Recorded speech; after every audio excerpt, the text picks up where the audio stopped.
anyị si na otu isi eme dị mma ịgbachakwa ego si ka ị gụọla anyị ihe ọ dị mma maka nye gị ihe eji ekwu okwu jisi ike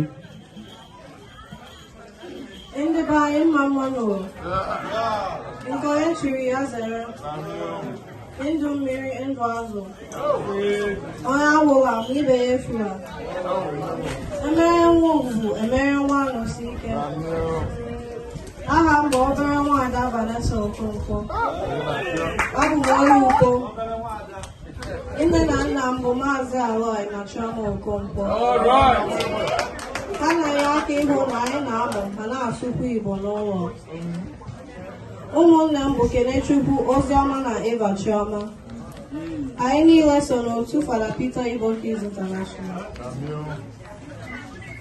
Tata achọrọ m ịkọrọ unu maka otu Fada Peter Charity Group. Fada Peter Charity Group bụ otu Fada Peter Mojiekwu wubere. Fada Peter Mojiekwu bụ nwa Osumeyi dị n'okpuru ọchịchị Nnewi Diocese South na Anambra Steeti. Fada Peter bụ onye ụkọchukwu dị na Naịjirịa. Fada Peter bụ onye ihe gbasara ndị ọzọ na-emetụ ọkachasị ndị ọrụsị ụmụaka enwe nna enwe nna. Ọ bụ onye ọganiru ndị ntorobịa na ụmụaka na-eju ụra. Ọ bụ maka ihe ndị a ka o jiri malite otu ndị a. Kedu ndị bụ Fada Peter Charity Group? Fada Peter Charity Group bụ otu atọ na-arụkọrọ ọnụ maka ọdịmma ndị mmadụ. Ha bụ Fada Peter Charity Tennis Tournament Nigeria, Fada Peter Charity Organization USA, Fada Peter Sports Foundation Chicago. Fada Peter Charity Tennis Tournament Nigeria. Otu Fada Peter Charity Tennis Tournament Nigeria malitere ihe dịka afọ 12 gara aga na Anambra Steeti dị n'ala Nigeria na mpaghara Biafra. Ọrụ na ihe ha megoro eri afọ 10 otu a na-ekpokọta otu egwuregwu tenis dị na Anambra Steeti ọnụ maka mmekọrịta mmadụ na ibe ya.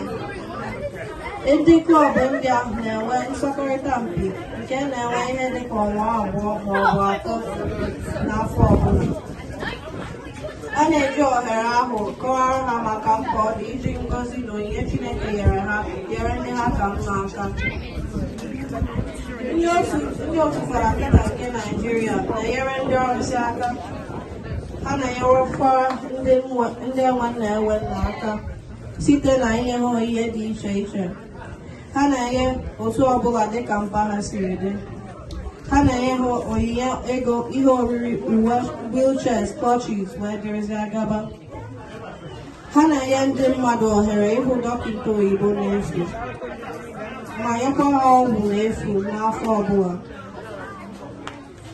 Ha na-emere ndị ụmụaka na ndị ntorobịa oriri bịambịam n'ọnụ n'oge nke ekeresimesi ọbụla, ya bụ Christmas party.